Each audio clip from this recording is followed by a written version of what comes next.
Good afternoon. Welcome to Cycle for Entrepreneurs, a 10-session program that addresses all aspects of entrepreneurship. My name is Emilio Martinez, and I coordinate a corporate entrepreneurship and open innovation program. I'm also a teacher here of the class of business models in the Master of Entrepreneurship. I take this opportunity to extend a cordial greeting to all those who are joining for the first time, and especially to those who are seeing this cycle from different parts of the world. As you know, the Cycle for Entrepreneurs is an initiative promoted by EAE Emprende, a new project of the school that offers 5 large areas of service to students and alumni in training and knowledge, professional development, networking, benefits, and discounts. In this third session, we have called the importance of company culture, team and culture as startup pillars. We will focus on how to develop a corporate culture within a startup and the different culture hacks that can be implemented to drive it. To talk about this topic, we have the presence of Álvaro Cuesta. I have to underline that I know Álvaro since many years, and I can tell you that he's one of the most famous experts in the Spanish startup ecosystem. He has done everything in the startup industry, and I think we are very lucky to have Álvaro here to offer this lesson. Álvaro is the co-founder of Sonar Ventures, the first Spanish startups producer. It's a company that is dedicated to advise, accompany, and launch new projects of proven success in the international field. Álvaro is also a consultant and expositor in different companies and institutions in topics of digital strategy and entrepreneurship. He's also, of course, a real entrepreneur. How do you say that? Serial entrepreneur. Also, he was, in the former life, the president of the Young Entrepreneurs Association of Madrid and the Young Council, SAIM. Before giving the word to Álvaro, I invite you to participate in this session and ask your questions through Twitter using the hashtag that appears on your screen. And if it doesn't appear, it doesn't matter. The hashtag is EAE Emprende. So you have come here to listen to Álvaro, not listen to me. So Álvaro, we hope that during this 1 hour time, we can have an interesting talk about the importance of company culture. So, Álvaro? Thank you very much, Emilio. It was a very good and pleasant surprise to find you today, since, as you said, we've known each other for a long time. In my previous life, when I was wearing a suit and a tie, and I had hair, and I was the president of the Young Entrepreneurs, and you were part of the administration with Madrid Emprende. That's correct. Which was the council or the department of the city of Madrid in order to promote and foster entrepreneurship and innovation. So here we are after many years. Our life now is much better than before. Of course, indeed. Maybe with a little bit of hair, but always surrounded by entrepreneurs. Exactly. It's actually a real pleasure to have the chance to help people to make the ideas happen. So welcome also to everyone. Welcome again if you've already been joining the previous classes. As you know, this is part of the cycle of certain seminars about how to create or develop a successful project or startup. And by meaning successful, I mean once again, because I've said it many times, according to my own definition of success. Because I mean, as you know, 90% of the startups are a failure. I would be a smoke seller if I was telling you just the recipe to build successful companies. But at least to lower the chances of failure, to be successful at a personal level, because at least you've done it according to your purpose, your passion, and using the methodologies that prevent you from doing as many mistakes as possible. Let's put it that way, okay? And especially having a lot of fun along the way with the right people for the right purpose. That to me is success itself. And if the outcome as well comes up with a good exit or a profitable company or a sustainable company, that's even better. But at least I'm just trying to help you out to enjoy the ride and make it as long as possible. No, if we talk about the startups, just to survive 5 years is a very big success. Indeed. 95% they die before the third year, so imagine. So once again, today we're going to talk about company culture. I'm not going to make a synthesis of what we've done before, what we've seen before. Just to tell you very briefly, we've seen just the why, how, what, the importance of the purpose and the golden circle. We've covered the aspects of how important it was the team. We've discussed the hacker, the hustler, and other profiles or archetypes to have a complementary team. We've discussed briefly about methodologies and how important is to create a very scalable growth, and that comes up from the right methodologies like customer discovery, customer development, lean startup, and we'll see that with more depth along the way.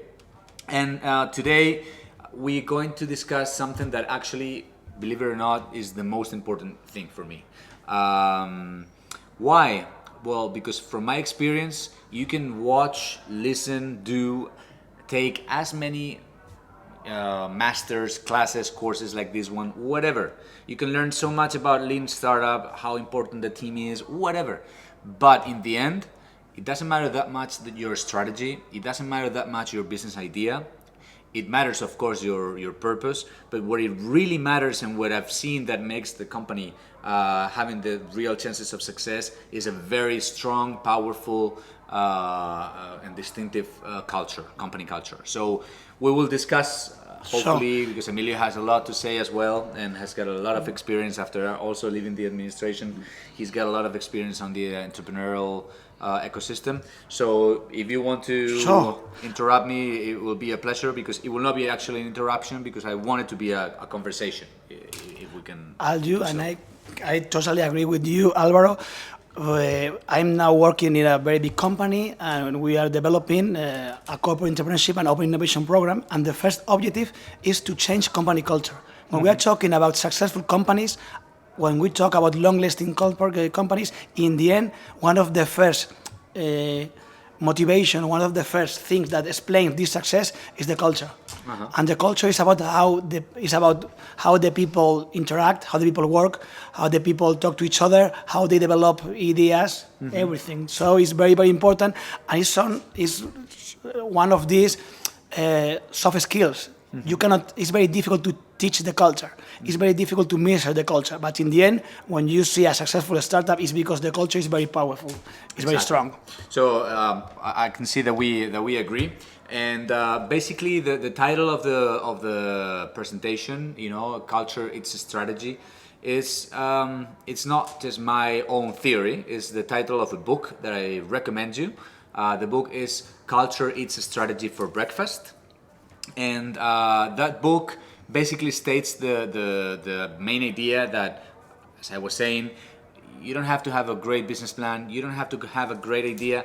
It's culture that actually builds the company, and then it's the company and the people within that in the end they apply the methodologies, they gather and retain talent and all those things, because the company culture is a powerful one. And in the ones that those companies whose culture is weak or not unique, well, basically they will have a lot of problems attracting the right talent, and furthermore, and most importantly, retaining that talent. And that's also one of the key indicators of success of a company. If people come and go, and I need a password also for the Salón de Actos. Sorry, if I can get it, just to pass the slides, because I cannot. Sorry. I think it was S Actos. S mayúscula Actos 2017. Okay. Sorry. No, I totally agree with what you have said, Alvaro. Many companies don't have bad culture, or many companies don't have even a culture, and it's a very big problem itself. So there are many definitions of culture. One of the definitions I like most is culture is what people do when their bosses are not there. So when you don't have any boss looking what you are doing, what do you do?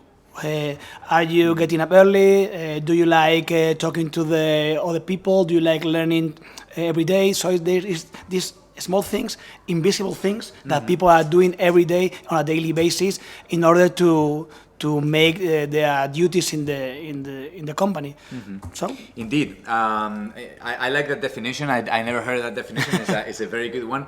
To me, the culture is basically what makes you unique from any other company in the world. That's your distinctive factors, the thing that makes you unique. People also call it the soul of the company because it's something that you cannot see, you cannot touch, you cannot describe, you cannot put into numbers and data. But it's like the ethos is like something that it's intangible, but you can actually differentiate from one to another. So all those things, you probably come from different countries and you feel that you have your own culture from your own country, your own city, your own soccer team, even your own class in the master had its own culture, that made it unique from other groups. So basically, just to have a common sense of and a common ground of what culture is what the distinctive, what actually makes you unique. And in order to understand that, I also wanted to discuss about a very important concept that is what's called the Melvin roles, because an important culture is not something just that makes people stay longer, but actually is the factors that attract the right people. And the right people is not just because of the skill set, but it's because of the culture fit. And it's as if it was a cell that probably, the wrong stimuli tends to repel it, or a human body. The company culture normally tends to repel it. And when they don't, that's when the problems come.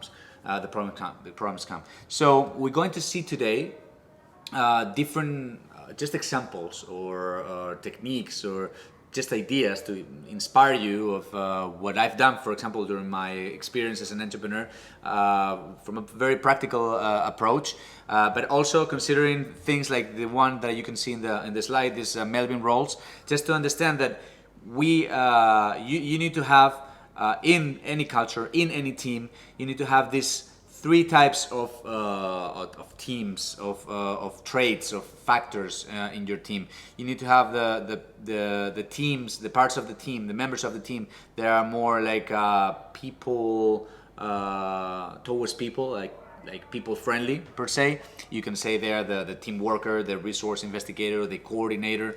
If you have then in the mix of that culture the thinking area of that culture, which is the monitor, evaluator, the person that is actually planning, the specialist that is very, very good and very detail oriented, and then you have the people action oriented, which is like the shaper, the implementer, the finisher. If you have such combination, apart from other traits and other dimensions that we can analyze, in the end you have a very balanced culture. Because it's not just having a powerful culture, it's having a balanced one. And that's why I wanted to start from this. In the end, culture is about people, and that people, that they actually develop that culture. It's not something you do by intelligent design. You can do culture hacks that you're going to see, and we're going to see today. You can implement different actions, and me as a CEO, I've done it, and I do it all the time. But the best recommendations, the best actions, they come bottom up.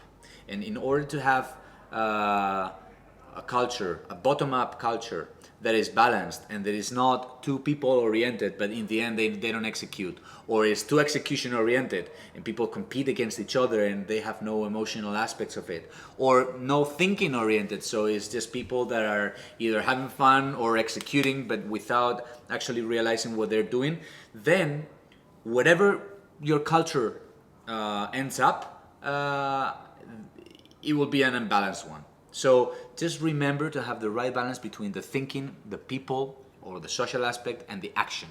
Okay?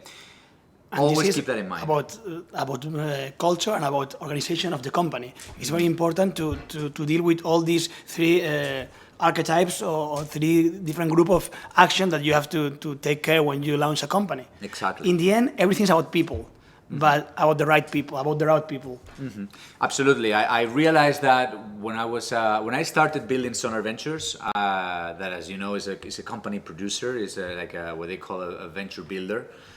We basically launch our own startups. Right now, I'm focusing much more in food in the box, but of course, I have others, and we're also building startups for big corporations. So I realized at the beginning that I could create an industrialized process on how to build a company, because there were so many processes and so many things that you could implement in previous projects and use them in others, so you could leverage that as a way to lower risk. But one day I realized it was something I knew, of course, it was obvious, but it just struck me when I read a sentence from a guy named Siglar that said, "We don't build business, we build people, and then people build a business." So that people that build a business, they do it because they create something such and so powerful as company culture, to the point where, all those processes, I use them once in a while, but in the end, I just focus all my efforts on attracting the right people and having the right culture, and just, trying to make it as organic as possible. And this is something very important. Just consider also culture as a garden, okay? It's something that, since you cannot just, once again, do an intelligent design of a garden. You can, of course, do certain things, but in the end, there's a lot of life, a lot of things happening there, right? So there are two types of entrepreneurs, and the best entrepreneurs that I've seen are what they call the gardeners. There are people that just focus not just on planting things and designing things perfectly, and they feel like what they call carpenters, okay? Gardeners as opposed as carpenters, that they have an idea, they have something, and they shape it to their own image and their own vision. That's a carpenter. The gardener, what he or she does is just letting things grow and just cutting the bad plants, just promoting the right energy, just making sure that the ecosystem is as rich as possible, and that, of course, if you want flowers, just try to make sure that you get a lot of ingredients to have flowers. So just keep that in mind. You're not a carpenter. You're not trying to develop something as, intelligent design. You want something to be organic. Okay. No, the metaphor is very good, because in entrepreneurship, the time is very, very important. Successful, the culture takes time. Indeed. If you're a carpenter, in 3, 4, 5 days, you can have a chair or a table. If you're a gardener, you need 1 year, maybe 2 years to have a proper garden. So it's very, very good metaphor. And you have to be gardeners to have success, especially when we're talking about culture. Thanks. People are like plants, are like flowers. You have to take care of them. It's very true. In fact, I have these two metaphors in my mind when I try to implement all the different management systems to develop the right culture, because we will discuss that company culture is not just about throwing parties and giving pizzas and having ping pong tables, which is also part of the company culture. It can be part of, but it's not. Exactly. It's not only that. It's also that. But also the management systems are part of the culture. If you have no management systems, you have no objectives. If you have objectives, if your objectives define your salary or not, or it's just decoupled, all those things affect your company culture. People will be more competitive, less competitive, more strict, more flexible, more autonomous, less autonomous. So management systems also have a very important implication on that. Okay, so when I read about this book, Reinventing Organizations, that talks about allocracy, which is a new management system that I'm trying to implement in Food in the Box as an experiment, and it's working very well. It's a very hard process. I would not recommend it to you as first-time entrepreneurs. Okay. And if you have the right people, you can do it. Yeah. If not, it's impossible. It's It impossible. will be chaos. I would certainly not recommend it in a corporation No. at the beginning. The corporations survive because we have A lot of procedures. Exactly. And this is the opposite of procedures. Exactly. So that they use a different metaphor also to define somehow a company, this organic approach of a company that is not just a garden, is a forest. Okay, and imagine. The author explains, as part of what they call complex systems. Okay, that is a company, not a business as usual company that is not as complex because it needs to have procedures because it's already stable somehow, and that's why they're less agile to the changes, but at the same time they're more robust. They're like cruise boats that they have a lot of power, they can have a lot of speed, it's just they cannot change too much the direction, which is pros and cons. Okay, but if you're a startup, you work like a forest, which is a complex system that works under a lot of uncertainty, a lot of things going on at the same time. And what the author said, and I love that example, is imagine a forest that all of a sudden the winter comes earlier than expected. If there was one central tree that had to tell all the elements of the forest what to do with that unexpected change, it would be just impossible. The whole system would just block. But we don't know why nature works like that. Everyone or everything in the forest knows what to do, unconsciously or autonomously when the winter comes early. And in the end, the forest adapts to that as a whole organism without a central authority that tells what to do. So I recommend you that if you have a culture that has the traits and the ways to work as a forest, then you will be what they call more resilient to changes. And if I had to say what is the best parameter or trait that you can have as a culture, is resilient. It's something that can get hit and continue and continue, because as you said, companies take a lot of time. It's basically being successful is basically about persistence. It's about team, of course, but once again, that's also about persistence. It's about ideas, but if you have the right team, they get the right idea because they end up learning what the market or the customer wants. Is about timing, of course, is actually, statistically speaking, the most important factor. But once again, you might be too soon. But if your company is resilient, you might actually not die because starting too early. So you might be able to take the wave at the right time because you persisted. So in the end, it's all about persistence and resilience. So if you have a resilient and persistent culture, that's... Can you that's explain a bit what resilient really means? I Please know do that so. I know this word, of course, but I think that many of the people, Of course, I think it's good to say that. because it's critical to understand the importance of this thing in the culture. Mm-hmm. Yeah. I thought I can explain it. No, actually, resilience. I will give an example later. Resilience is a property that is a physical property actually that certain materials have.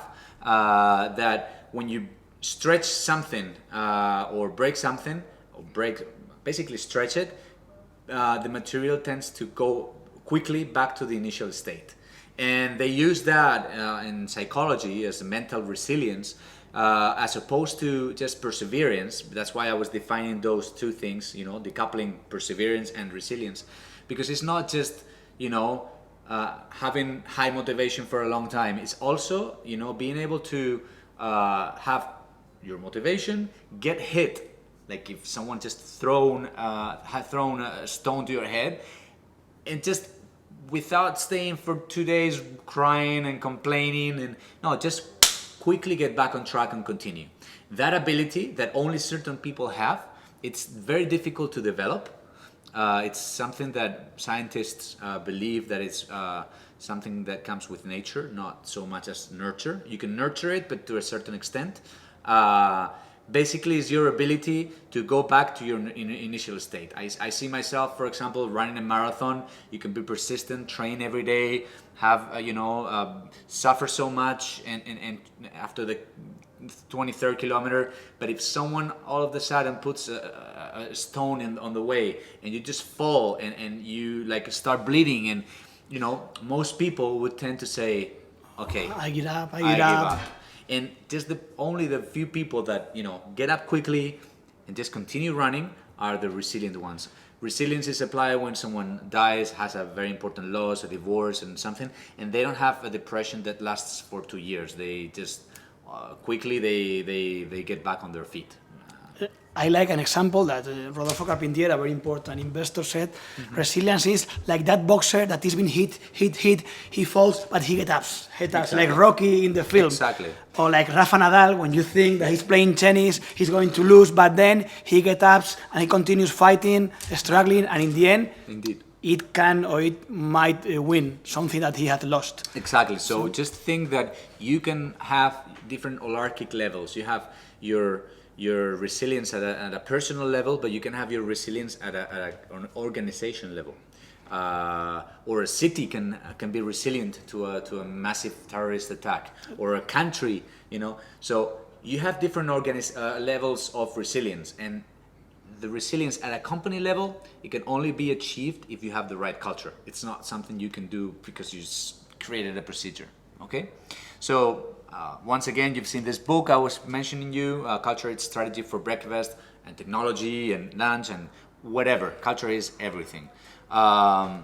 Napoleon said, strategy never resists the contact with the enemy. In the end, the strategy is important, but the important thing is that army is ready to fight with the right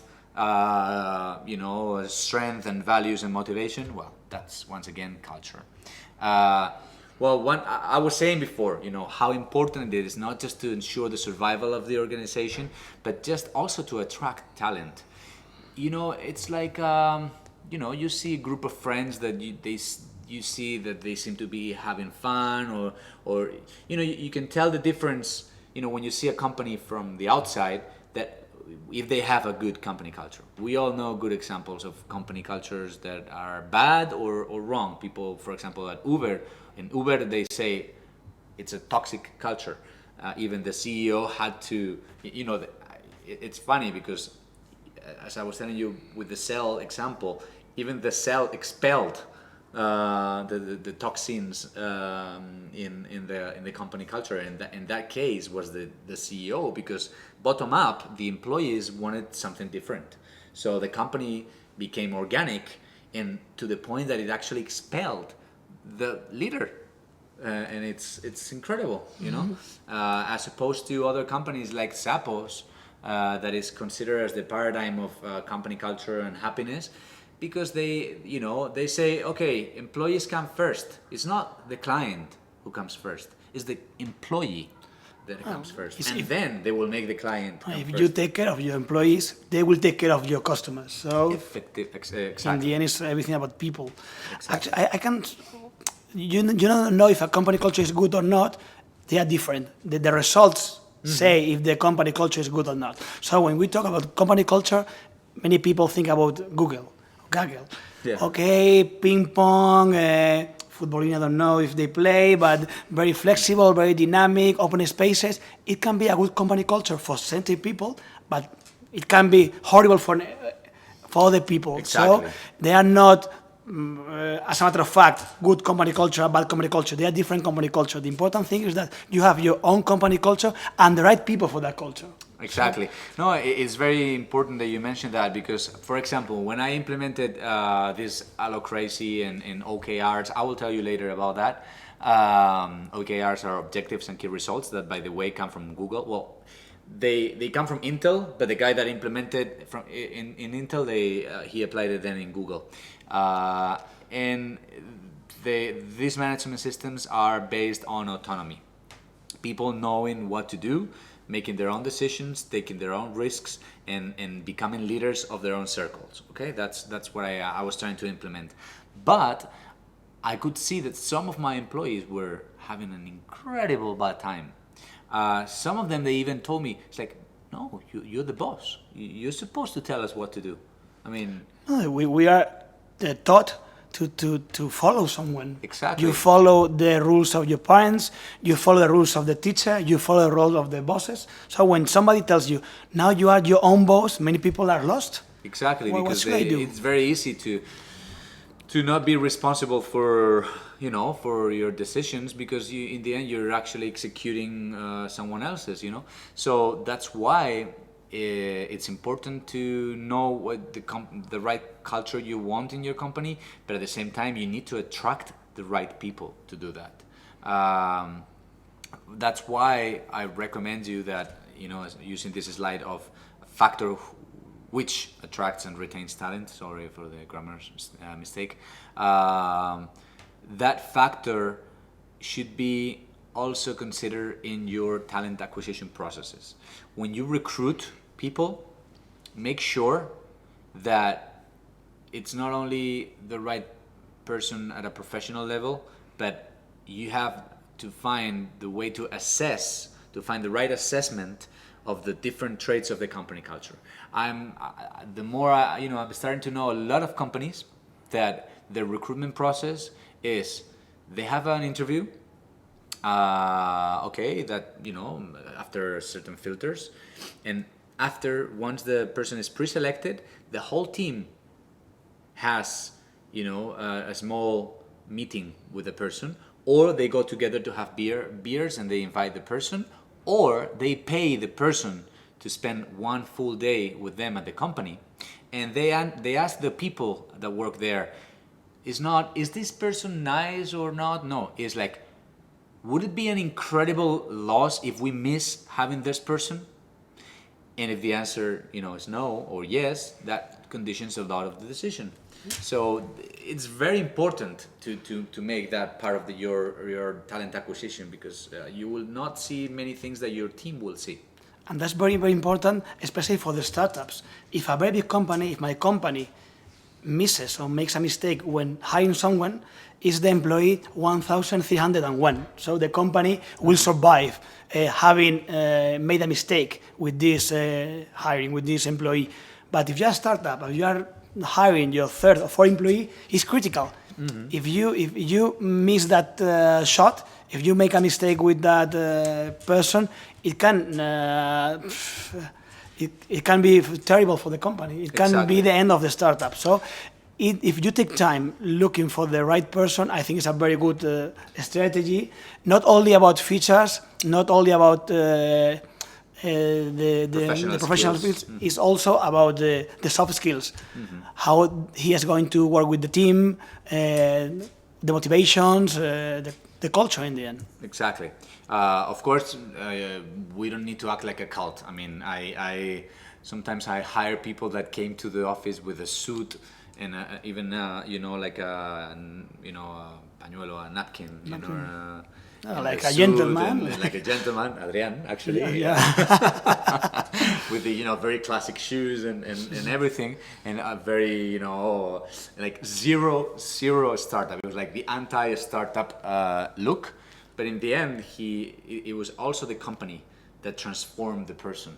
So we need to see that both ways. It's not like, because we're this way, we need to do that. No, remember the first slide. We need people that are complementary.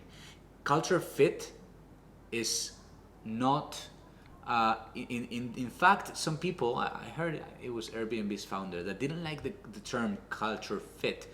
It was culture complementation, or culture. I think it was complementary.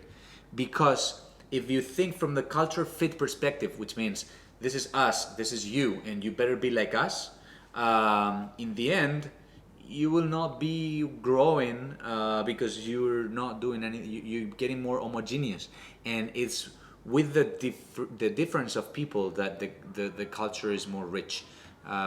So you need to find people that have something unique, that have something better than you, different than you, that might even sound funny or completely different, as this example that today is actually the CEO of one of my companies, so and it represents the culture more than I do.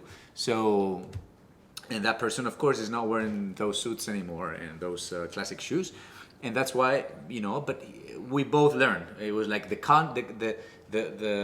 culture learned, and the person also got affected by the culture. And one very good recipe is hiring people smarter than you. Exactly. When you're an entrepreneur, one of the key rules to have success is to hire the smartest people you can find, even if they are much, much better than you.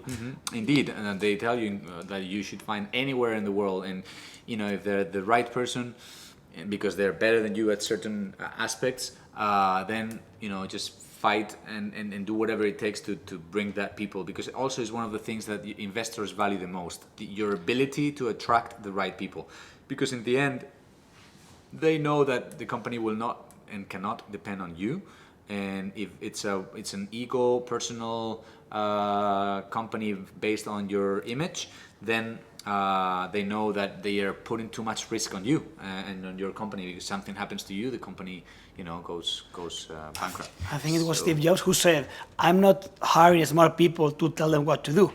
I hire smart people that they know what to do, or they tell me what to do." Yes, even though he was like a hard person to deal with. But so that brings us to this slide, this sentence, this idea: hire slow, fire fast.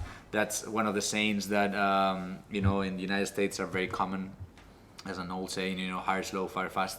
Because some people, they tend to just bring anywhere on board, and then it's a very long process until you actually expel that person from your organization. And that always goes with a lot of harm for the company culture. So, and sometimes it's like a deathly harm. Toxic employees, toxic people are one of the main threats, sometimes even more than competitors. Okay, just the enemy most of the time is within yourself personally, and within yourself as at this other level. So. We're going to analyze some elements of this good business culture, even though we're already considering those elements. But number one is the culture is the factor who attracts and retains talents. We've seen it. This is an example. Probably, I'm not sure if you can see it well. This is an example. This is a manifesto from Sonar Ventures. It even has the old logo because it's something that we started in 2012, in 2011-12. And basically this manifesto, it helps so much. Of course you don't have to do it, your team has to do it, because it's like your mantra, your once again, it doesn't have to be just because it's cool to have a manifesto, because you can say the things that everyone says, that you need to follow your passion or whatever. No, just don't find cliches, just find a manifesto that that makes unique, that could only be applied, if you think about it, to your organization. So here you can have it. You can see what we did at the at that time. We talk about continuous learning. We talk about team of teams, because since we are a company culture that builds other teams that are different, so we had this idea of team of teams that now it's part of the culture. Team of teams, like everybody knows. So that brings together the idea that we are all a team, all different teams, even though we work at complete different organizations, and I know that there's one of my companies today that had an incredible and important presentation, and all the members of the rest of the companies, they say, hey, go, come on, good luck, and that creates an even richer culture. We've done, of course, we do what we feel passionate about, which is not obvious as it seems. We find where others see problems, we see opportunities. Of course, that might sound cliche, but that's because within our culture we always talk about this optimalism, which is not optimism, not pessimism, not realism. Is the optimal way to see things from a realistic way. So we wanted to embed that into our DNA. Like, that makes us different. We never talk about, at the beginning they made fun of me when I said, this is not a problem, this is a challenge. But now everyone says, we have a challenge. And it makes a whole difference. When you have a problem, it stops you. When you have a challenge, it motivates you to solve it. Okay? So all those things make Sonar unique from others. Not better, not worse, just different. Okay? We do, for example, we move in an uncertain environment, because we consider that as also part of our DNA. We don't like certainty. We feel comfortable with uncertainty, with not knowing what's going to happen next month. Our competitors, our funding, our nothing. We know that the startup world is that, and if you don't know it and you come to the work for me, then you will not be happy, and it will be short time that you get so anxious because you cannot deal with so much uncertainty and so much, not chaos, but chaos in a way. In a way. Yes, managed chaos, but chaos.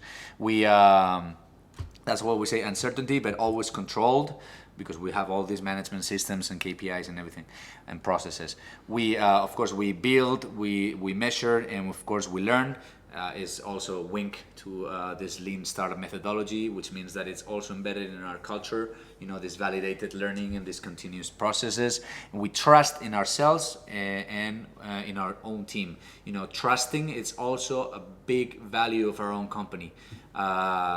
We believe that is one of the main key factors of success of a company. Trusting oneself, but especially trusting others to do that. That means that you don't micromanage. You trust in other people, and you can rely on others to help you when you need help at any level. So it's a cooperative environment, and we look for a positive impact. Even the worst bank in the world will say that, okay? But we were born because of that. We were not born and then let's say, oh, by the way, now let's create a good impact with the money that we have. No, we wanted to create an impact. We thought startups have, the best, is the ideal organization to have low risk, low resources, high scalability, high impact, and that is the best way to align people's passions to their own, to align passions with a good business, and therefore, it ensures the durability of the business. So it's built from within, okay? And that's just an example of the manifesto, but I just cover many things to illustrate what, the type of culture that we try to build. Of course, we make a lot of mistakes on the way, and sometimes we fail at some of these principles, I have a couple of questions. Please. On behalf of you that are And there. please do so on Twitter. I'm not sure if Actually, I'm not checking. Yeah. 2 questions regarding your manifesto. As an entrepreneur you are, and that's why you created this manifesto. Is 5 years old, the manifesto. Yeah. Do you think that now, 5 years later, you have managed to make this manifesto real in Sonar Ventures? And the second question is, have you thought or have you changed that manifesto? Is the culture something that is permanent, or you think it's good to shape, to change regarding the situation of the company, the type of customers you have, or the challenge that you are facing? It's good question. Well, they're both good questions. First thing, I think I kept the manifesto, and I tried, and I think we got closer to what we expected and we desired than we were at that time. Of course, we were more naive, and when we did this, we didn't know all the things that would make it difficult to achieve this. Like people sometimes not taking their own autonomy because they were not used to it, or things like that. But for the most part, if I had to rewrite the manifesto with my team, I would say that there has been some times where Sonar Ventures was a different picture, as looking in this mirror, and those were the times where Sonar Ventures was not the project I felt proud of, and I had to make tough decisions to make it, the project the way it should preserve. So I see this manifesto as the foundations. Of course, if I had to rewrite it again, I would probably include other things that I learned along the way, that people learned along the way, and it would be 10-15% different. But in the essence, it would be the same. Is uncertainty, is trust, is passion, is basically purpose, is about continuous learning, is about management systems. But probably I would include more things like this allocracy, these circles, this. But the interesting thing that you would add something, but you would then take out some I things. would not take, I think, anything. So it's more because your manifesto has a lot of to do with the vision of your company, with your Exactly. vision as an entrepreneur. Exactly. So Exactly. Yes, I think that if I had to say something, well, maybe even saying that where others see problems, we see opportunities. It's funny because that thing, for example, you could take it out and it will be okay, because it's so incredibly embedded that you don't even need to, to make a statement out of it, because it's so much integrated that that's just obvious. And the others, this sentence that in Sonar we do what we feel passionate about, and we put passion to what we do. That's because of a reflection process that I had at that time. I was trying to understand. I started Sonar Ventures because I thought it was, if the best way to create impact in the world was making people happy, as obvious and naive as it might sound, I tried to understand and learn about, the reasons and the origins of happiness. I understood that there are 3 levels of happiness, and apart from the purpose and the the immediate pleasures, it was the flow, which is basically being in your element, doing what you feel passionate about. So I figured that if I could help people to align their passions to build business that also have a purpose, it would be the best way. But then I realized, there are many things this cannot be a universal rule, because there are many ungrateful tasks that people have to do, and it's not doing what they feel passionate about. And then I realized that that's a naive approach. The right approach is not just doing what you feel passionate about, because it's something that sometimes life doesn't allow you to do. It's putting passion to everything you do, which is different.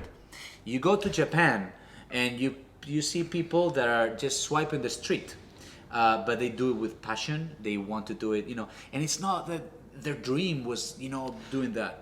It's different. we have, Alvaro, a question from Twitter, so I think that... Go ahead, please.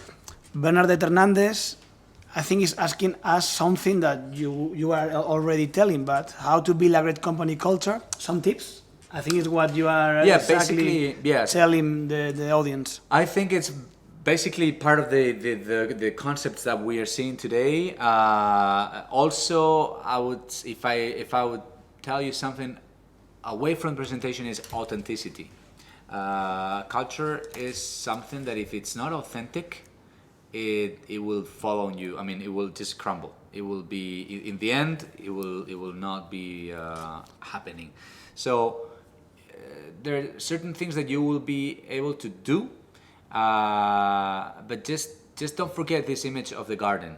Just think that in a way you need to know what type of garden you want, and just let people, circumstances try to make it flourish.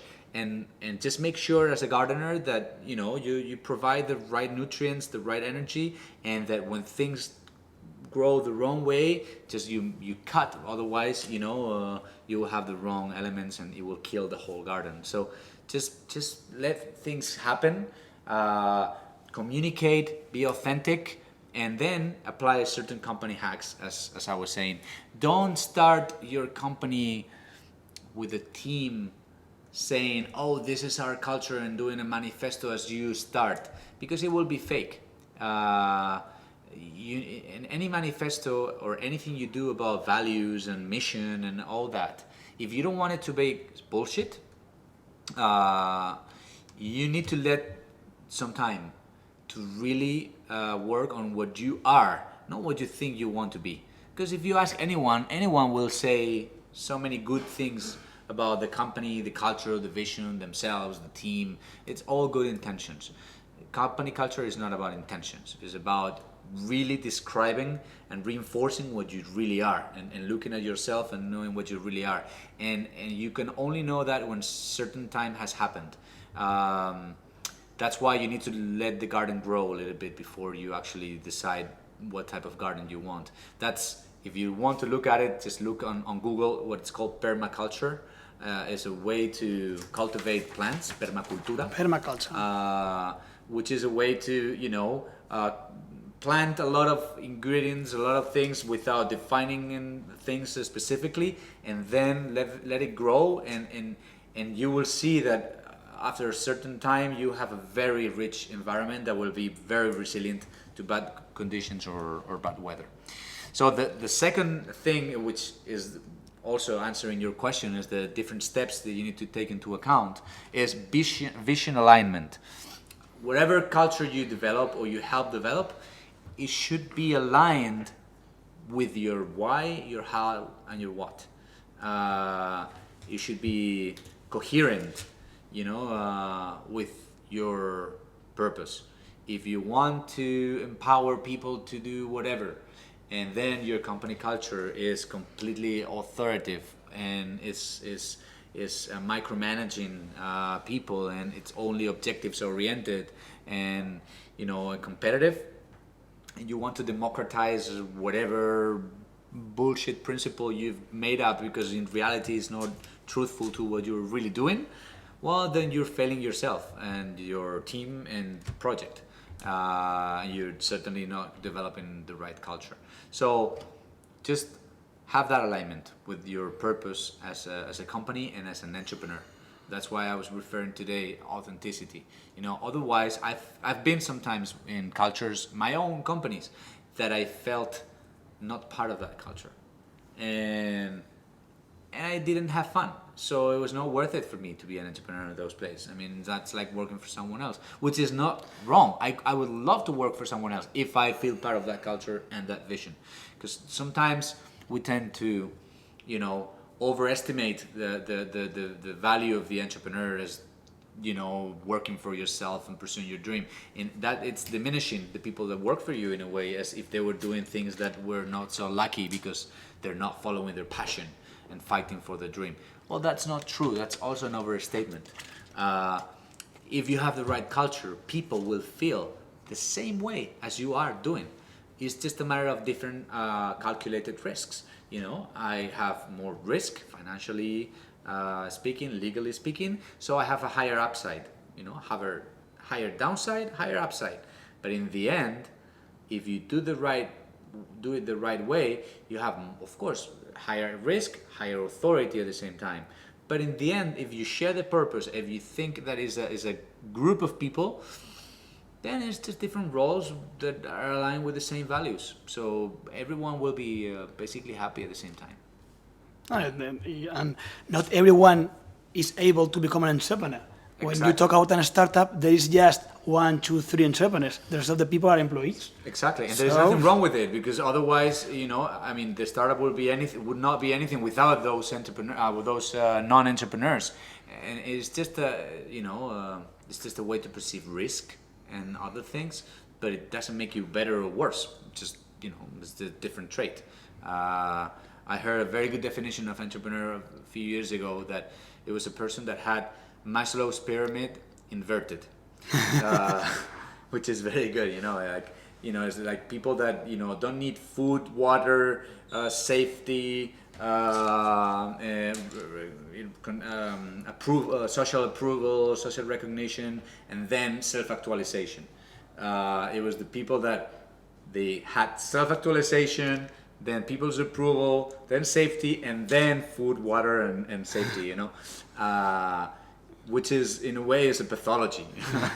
I also know another definition that is like an entrepreneur is someone that is able to live some years like nobody wants, in order to live some years like nobody can. Yeah, exactly. So I heard that from François Dervais, right? Maybe, yes. Yeah. It's because good, it's but very careful. difficult. You suffer a lot when you become entrepreneur. Exactly. Especially the first years that you don't have customers. Exactly. So, Exactly. Also, but don't misunderstand that quote as people do that because they want to become so rich that that you have to sacrifice your present. You need to enjoy the present and maybe be rich or not. That will will come along the way. I mean, certainly statistics are not in your favor, but I mean, But many people does, many people, and there are some methods, some strategies in order to make the possibility to have a positive startup better. exactly, So, exactly. So the third aspect is bottom-up and top-down communications. We've discussed it before. You know, sometimes you need to communicate, design, define, articulate, this company culture principles, but you need to be very much aware of this bottom-up also communication and transformation systems to develop this culture. These are some examples, okay? Of course, depending on the stage of your company, and this is like the typical welcome pack that especially American companies have. It's not about the welcome pack. This is just a picture, just to to put it in your mind. It's about the welcome process, okay? You remember, a good impression makes might last forever. And as an organization, same as an individual, you only have one chance to make a good first impression, right? As people say. So the welcome pack is not about the box that you give with perks and stuff.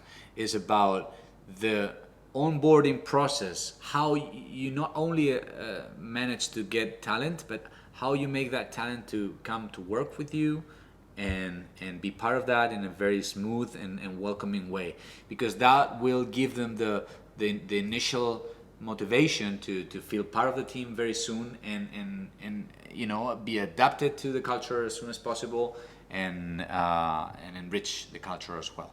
So I would ask you, I recommend you to work on different onboarding processes. I do that all the time. I change the processes all the time, and find mentors and documentation. Mentors means that not a very like highly experienced mentor. No, I'm just saying that if a person starts to work at your company, for example, just assign one of the people at your team, in your team, to become the person of reference for any question whatsoever. I've seen, for example, from a startup called Drivey, they sent me the whole onboarding process a few weeks ago, and it's wonderful.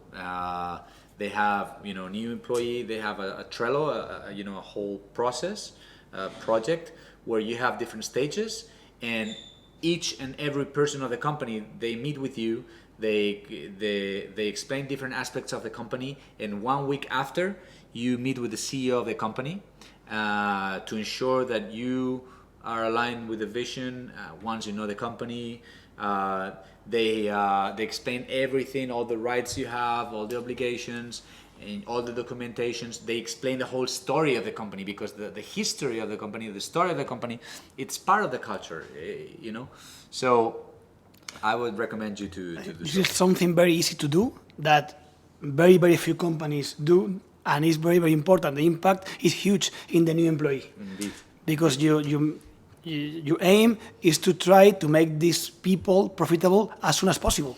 Exactly. And the sooner they understand how they work, the culture, the people, the sooner they will start making money for you. So it's very, very important to do that, and it's something easy. Yeah, it's very simple. And cheap. Just have to apply it, which is the. So you have other culture hacks that I call, or tricks that I do. For example, you can see in the screen, this is a Trello. Trello is a tool that I think I've mentioned to you before, but I recommend it. I use it, Trello. It's incredible. I've used more than 20 project management systems, and this is the best because it's the simplest. Innate might be the simplest. Yeah. It's so easy that you can think this is nothing. It has had nothing special, but Yeah. the simplest is. Even my father could use it. So I promise you that I'm using Trello with my mother. She's 62. She's got a recent disease, and the family, we just developed a Trello just to make her life easier. And my mother, she's 62, no IT skills, no nothing, and she's already being part of the project and everything, and there's no big deal. So this image that you can see, you can it's in Spanish, but we created a process so that culture hacks or things that would help increase or improve the quality of the team are not just proposed by me, But in this case, they're proposed by a circle, which is, you know, like a committee or group of people, that it's called Team Happiness, that has one leader, that is just the girl from business development. It's not an expert on human resources or anything. It's just a person that voluntarily, she wanted to take care of the happiness of the team. So what we do is we have this Trello where people suggest things that would make them happy to do in the company. Then we have a different stage. There are the accepted ones, the ones that we say de momento no, which means not yet. Not yet. It's not a no, it's a not yet, not now. Then others that are just completely discarded. Then others that are being implemented, because we could not implement all those things at the same time. Otherwise, you know, we would be crazy. And others that are already implemented. So by that, I could give you examples of, for example, one of the people, of the members of the team, she wanted to have a basket of organic fruit every week. So we'll say, okay, let's go for it. Let's spend that money every week, and we'll make different turns for people to go pick it up at the consuming group. So we did it, we implemented it, and we've done it. We have done, for example, one day per month and one channel on Slack. That is our other way of communication. That is in order to give classes and courses and workshops within ourselves. So I gave a class on how to become productive. Others gave a class on how to create a website with WordPress, just because they wanted to know it, not because of any other purpose. And each and every person gave a different course on their own skills, their own, We have 20 minutes. Yeah, more than enough. Others are, for example, I said sonar camping. Well, they wanted to propose one camping weekend per year. And what does your wife think about that? Well, I'm it's going okay. camping with my employees. They have fun. We've done it in an eco village, by the way, and so far, and it was very funny, and in Tarifa and on the beach, and it was cool. Team building is very important, of course, Indeed. in order to create the company culture. She suggested yoga classes, of course. So others, one girl has suggested that we should take our shoes off at the office. You know, it's a culture hack. It's something that she thinks that we walk more comfortable if we just have, like slippers or something like that. There are not clients around, and we should feel like home. And the office doesn't get so dirty, and you're less stressed. You feel more comfortable. Well, that's something that we want to implement it in the new office. All those little details, all the things I can give you here. For example, mindfulness classes, or then we say mosaic of the team, which is like a mix of many pictures of our team at different parties or moments. And the most important thing, Alvaro, is that the opinion of the employees is important for your company. Yeah. No idea is stupid. Any idea can be implemented, and this is very important when you are creating culture. The people know, the people feel that their own opinion, even the stupid Indeed. thing, can be listened. It can be implemented. Exactly. So I would recommend you to have these management systems. That's why the management system itself is part of the culture. Otherwise, how would I know all these things if you don't put methodology processes on top of it? Then you cannot structure these things. Other things that help, as obvious as they might seem, WhatsApp groups. Very important for the whole team. That creates a very bonding. I've seen a company that it was Sonar at some stage where I was not CEO. I was just focusing as I am in food in the box, and I would see the company like I was not feeling recognized on my own company. In Sonar. Yeah, because I left the management at Sonar and I became CEO of Food in the Box. So, and they at the beginning the organization was somehow going in a different direction. So the ignition fire again was with a new group of team that started managing Sonar again, just to create a WhatsApp group was the initial ignition of that culture. And people start sharing stupid things and things that are after work.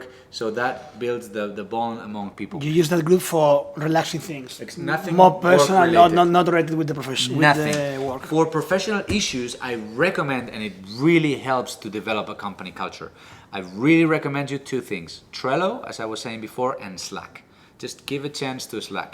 Slack is, as opposed to email, it's an incredible tool to have different channels on different topics in different departments, and it's really fun. It's like a WhatsApp, but Yeah. for professional use. Exactly. It's really recommended. It's not the same, but it's for the people who don't know Slack. It's Exactly. very similar to WhatsApp, but with a professional aim. Exactly. Here, for example, you see Sexy Salad. It was the name of something. It was actually not my idea. I saw it in the Hub, one of the, well, you know, the Hub. They had Impact Hub. Impact Hub. They had Wednesdays were Sexy Salad days, and that was, you know, each and every member would bring an ingredient, and they would make a salad, mixing all those ingredients, and they would eat it together. And they would invite people from outside of the hub to, you know, just to share the lunch with them. I was one of them, and that's why I saw this. And you know, I thought it was a very good culture hack, because it gives a sense of, you know, I give something to the group, and I make something better than just my own ingredient, and it opens to other people. For example, the cocktail, you know, a very good company here in Spain, they invited me a few weeks ago or last month. They invited me to give a workshop about my company and my experience, my life, and it was during lunchtime in the kitchen, and it was only for their employees. So it was very interesting, you know, that the company would invite other people just to talk to them and have, you know, to be open to new ideas, new people, and they would just, you know, have a discussion as they are eating. I'm talking. And as you have said, these culture hacks, but not for all the companies. For instance, in my own company, big company, multinational, we have tried to launch these sexy salads, and it doesn't work. Yeah. Why? Because it's a very big company, out of employees. This is like something too risky. So we have stopped this initiative, and maybe in 6 months' time we can launch again. So it doesn't matter. Maybe it's very early to do something so reactive or so brave like that, different. But so different. Depends on the company. Other examples, I'm just like Emilio said, I'm just giving you ideas as an inspiration of things that I've seen, that I've done most of them. Pecha Kucha, for example, that I used to do it a few years ago. Then we couldn't keep it longer, but I don't know, I don't remember. Can you explain what Pecha Kucha is? Yeah. Pecha Kucha is a type of presentation like TED TV, you know TED? That it started in Japan, and it's 20 slides, 20 seconds. So it's 400 seconds, the whole presentation, and it's automatic. You don't pass the slides, so it ends up being a long presentation. No, it's 20 slides, 20 seconds. So it's basically, it's like 3 minutes and 20 seconds or something like that. And each Friday we had Pecha Kucha Day. At the end of the day, Friday, 2 o'clock or 1:30, the whole team would go, and one new member or one member would give a Pecha Kucha about whatever he wanted or whatever she wanted. And the whole team would listen, and it was fun because it was time constricted, so people would not be like, oh, this is going to be so boring. It was a fun name, it was different, and it was funny because you would see the administration girl, she would give a Pecha Kucha about how to get paid by clients quicker. Others, they told about their most fearful moment in their life and how that affected her life. Others about what happened, the recipe for happiness according to that person. Anything, and it was just open. Another one about the meaning of life. I mean, it was so fun. It was Totally open. absolutely open. Weekly updates, something you can do just to have like a weekly meetings, kickoffs, retreats, going to the mountains. I've done kickoffs of my companies many times, and it's one of the things that people love the most, just to spend a whole weekend with your team at a different context and just define all of these things, the values and the culture together, and the strategy for the company. Foods and drinks. Well, foods and drinks, for example, you will see later with the 13 minutes I got left.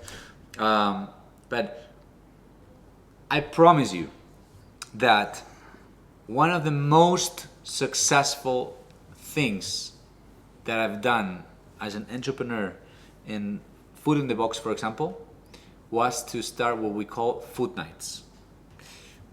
I was managing Food in the Box at some point where I was managing 2 other companies.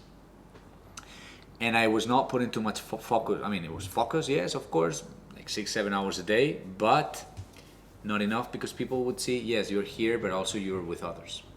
So the company culture was going a bit down. People were a bit, demotivated. And we started doing something. We were 5 people at that time.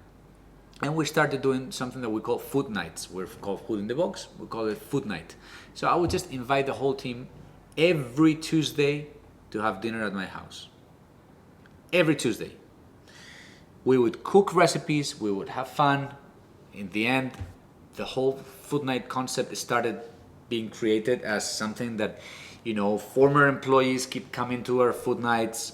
Now that we're 11 people, that we do them at the office because, the neighbors are not happy with 11 people coming every week.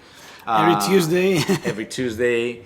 And basically we have this thing of what happens in food night stays in food night. Like, we have this tradition. I mean, it started developing its own culture of the event itself. So, for example, new employees, they would need to share something that would make them really embarrassed, and they would never, ever, ever tell anyone, and especially their bosses or their teammates. Things like illegal, disgusting, embarrassing, incredibly funny, or incredibly sad. And they experienced that after going to a food night. It was a turning point, because you've shared the most intimate things, or the most that created a link and a bond with the team that you're not the same person on the same day. So something as stupid as just inviting friends over your house every day, and you institutionalize, because people sometimes they say, it's too late, I'm tired, let's do it other week, and then no one does it. So you need sometimes to somehow force it, if you know what I mean, like be very strong and persistent about it, and then it binds and sticks to the. If it creates value for your employees, they will keep coming. Exactly. And something very interesting, you can try. If it doesn't work, try another thing. Exactly. So very startup mindset. Other things that I've done in my company, outworking. It's just something I just invented, because I call it outworking instead of working out. Because I found out that people hate meetings, especially with me. Okay? I'm the worst person to be in a meeting with. The worst. Because I have something that is a big problem. I reach the flow state when I'm in a meeting, which means that time doesn't pass by. Because I'm so into it, and I'm doing what I'm passionate about, and we're discussing about something, about my company, that I could stay, and I'm not exaggerating, 5, 6, 7 hours in a meeting and not feel tired. And it's just 10 minutes. It's not a meeting, but it's indeed. we are very happy and we are very comfortable. There are 9 minutes left. No. When you say outworking, you mean go for a walk? So basically what I said is like, okay, let's do something else. Instead of going and have these meetings in a meeting room, let's go for a walk. And instead of making it and just to finish this thing with the meetings, because there are 2 different culture hacks that we've done. We identify that people felt frustrated with the meetings, and not just because of me, of course. Though I was joking, you know. I mean, it's true that people hate having meetings with me, but it was something that happened at a company level. People in general, they wanted to meet for an hour, and it ends up being 1 hour and a half, 2 hours. In general, in the world, people hate meetings. So what we've done is we decided to, for each and every meeting, we would do two things. We would designate a person that we call the Führer, okay? And that was the person that could be anyone on the team and that meeting that was in charge of sticking to time and sticking to the objectives of the company and be like incredibly, because people felt uncomfortable just by saying, hey, you know, it's about time, because that looks like, oh, you have lack of commitment. But if you're the Führer and your job is to do that, if you don't do that, you are not doing well the exactly. job. And the Führer has to send a link with a small survey, like 2-question survey through Slack, saying, was the duration of the meeting as expected? Were all the objectives of the meeting accomplished? And we have somehow a competition to see who's the most or the least boring person to propose meetings, you know? So that works so much that you cannot believe. And the other was outworking, which is basically just go out for a walk and have a meeting as you're working with your smartphone. You manage things, you walk, you talk, your oxygen, everything looks fine, and you're less stressed. And instead of measuring the meeting because of the time, you define the distance. You know, the meeting will be around the building, so unconsciously you adjust all the contents of the meeting to that time of the walk. Of the walk. Sometimes you stay a little bit on the elevator, but you know, you adjust it. And it's something very important, because it is said that that happens between meeting and meeting. Exactly. And when you start in a company and you start a company, it's very dangerous to have a lot of meetings. Exactly. Because you have the false feeling that this is work. Exactly. Of course it's work, but as long as the meeting has an objective and you manage to find or to get that objective in that time. Exactly. So just to finish, because we're about to finish. Another aspect is, for example, culture. I don't want to be the Führer, but oh no, you have to be the Führer. But also it's very important to pay attention to culture and remote work. Okay, you need a very strong culture in order to have remote work. I tried that with a few companies. Like we even had like a teletrabajo, like telework for 1 day per week, and sometimes it worked, sometimes it didn't. Sometimes people feel happy because they can manage their time and work from home, and others, they get so bored at home, they get demotivated. So just pay attention to that and see if you're ready to do that. But if you are, I recommend it because it's wonderful. Just give 1 day to everyone. Don't do it on Fridays. People will take the long weekend and it will not work. Just do it on Wednesdays or Tuesdays if you can afford to do that, and just try to see if you can work from home, because that will also have the mindset of attracting people from other countries that, since you're a company that is used to operate from there, it will be easy to work with them. I recommend you also, it's not in the presentation, but if you type in Google Buffer, Buffer, it's a startup that has, to me, the strongest and most interesting company culture, and they publish everything they do. And it's a company that has no offices. I mean, they have offices, but it's just to meet once every 2 months. Everyone works around the world from home, okay? And it's wonderful culture. I would recommend to learn as much as possible from there. Just also pay attention to office decorations. They define your company culture. People give a lot of importance to the place they're working as if their own home. So it's funny that, you see in this picture, has some years, but you see one of the things that we hang on the wall is culture eats strategy. You see, culture is strategy. This is not something I made up for the presentation. It's something that's in our DNA. That person out there is my daughter, and there you put pictures on the wall of different moments and different times. That's me down there with hair. with the hair from Adrian. Actually, they cropped it from Photoshop, from my COO at that time. So they took his hair and put it in mine and put it on the wall. Anyway, what can I do? So, well, that's just an example of Zappos. I was telling you, the company culture means family, friends, and teamwork putting together to make this company the best it can be.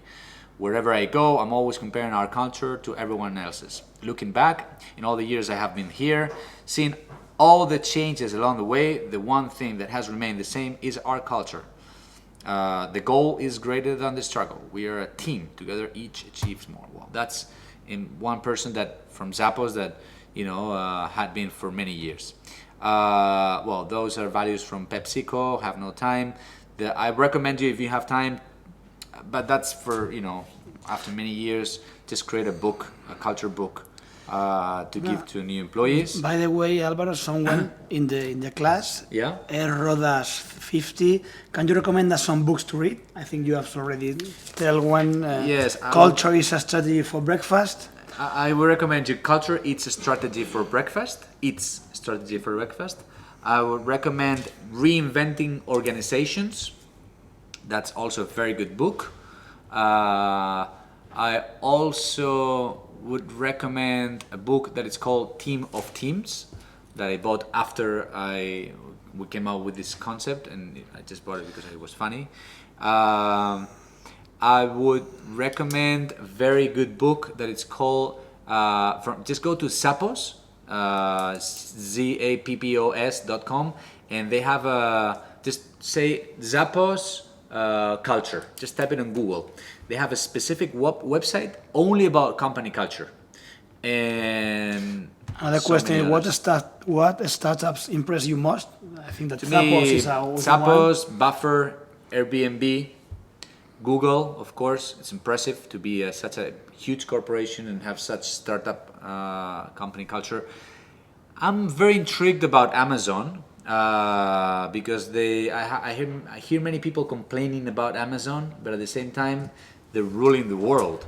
So it's like you said, as a customer, it's impossible to treat you better. So like this Amazon. culture of customer obsession, it's incredible, and they have this mantra as a company that has to do with what I am about to say. They say work hard, play hard, make history. So it combines the hard work, the having fun, and the purpose, So, and it's within their own DNA, and they have so many culture hacks at Amazon that are very interesting. And they, I think there are like 7 people in total that interview for each and every position. And I don't know, I recommend you. Here are some examples. You can see here company retreats. Here's me drinking alcohol at night in the mountains with my team. The food nights I was telling you about, they started at my house, as you can see up there. Then we have them at the office, and now we have ping pong and everything, and more people, and just people have fun. They disconnect. Teamwork, office decoration. That's Carmen. That's Carmen a week ago, because we are refurbishing our own new offices. So the whole team decided that they wanted to paint the whole office as something to do voluntarily, because they wanted to do it. They wanted to see it white and have colors and have plants, and they did it. And you see the happiness in her smile. Well, I didn't pay her and force her to, she's a nutritionist. She's not a painter. It can be a new business line. Indeed, no, we consider that. Sort of ventures. Have fun, This is things that my team sometimes they do. They make. One day they took this picture, and they took my hair, and they put it in everyone in the team, and they took one of the, I think it was Fabian Leon's hair from one of our partners, and they put it to me. So that created a whole panic crisis when some of my teammates, they saw themselves being bold, and they know that they didn't look as good. So they got scared. And they are all like the CEO. Exactly. So that's also my COO, as a fire extinguisher, and me giving orders. They make this photo composition as if we are always extinguishing fires, because we're always in this uncertainty. So all these things means that people have fun. They want to come to the office. Of course, it doesn't mean that my companies are wonderful and people love to work at them. You know, we have a lot of issues, a lot of problems, a lot of crises, a lot of emotional issues and challenges. But in the end, we have something that makes us unique, you know, and I think that's something that in the end will make us more resilient to actually accomplish our purpose. That is, in the case of Food in the Box, to make food as a medicine and to change the world, changing the way people feed themselves through home cooking.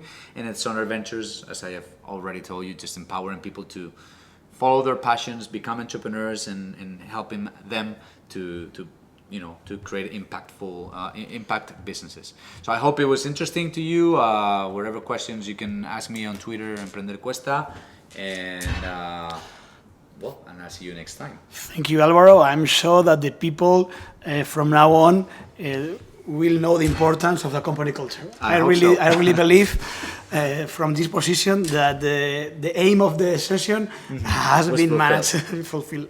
So they tell me to ask you to give you a big applause. Thank you so much. I'm sure that from the world you will share this applause with me. Thank you. At this point, we close the meeting. Thank you very much for your contributions and participation. One thing, EAE Business School has a business accelerator called EAE Lab. If you want to send us your business idea, the deadline is the last day of September.